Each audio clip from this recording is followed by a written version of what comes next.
ടാറിങ്ങിനായി പൊളിച്ചിട്ട് മാസങ്ങൾ പിന്നിട്ടിട്ടും റോഡ് നിർമ്മാണം പൂർത്തിയാകാത്തതിനാൽ നാട്ടുകാർ ദുരിതത്തിൽ.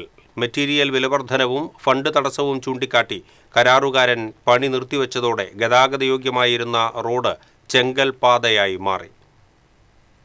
മുരിക്കുംപാറ ചവറാമ്പാട് റോഡാണ് ആധുനിക നിലവാരത്തിൽ നവീകരിക്കാൻ എസ്റ്റിമേറ്റ് തയ്യാറാക്കി പണി തുടങ്ങിയത്. കഴിഞ്ഞ ഡിസംബറിൽ നിലവിലുണ്ടായിരുന്ന ടാർ പാളി മുഴുവൻ JCB ഉപയോഗിച്ച് ഇളക്കി മാറ്റി.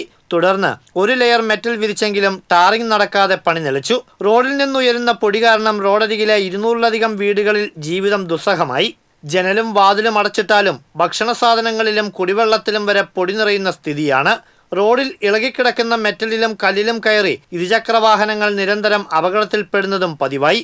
കഴിഞ്ഞ ഒരു മാസത്തിനിടെ നിരവധി ഇരുചക്രവാഹനങ്ങളാണ് അപകടത്തിൽപ്പെട്ടത്. സ്കൂൾ തുറക്കാൻ ദിവസങ്ങൾ മാത്രം ബാക്കി നിൽക്കെ റോഡ് നന്നാക്കാത്തതിനാൽ വിദ്യാർത്ഥികളും അപകടത്തിൽപ്പെടുമെന്ന സ്ഥിതിയാണ്.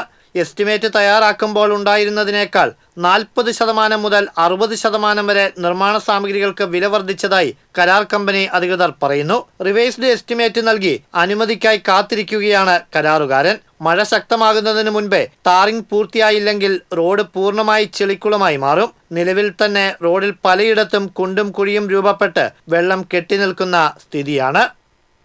TCV തൃശൂർ.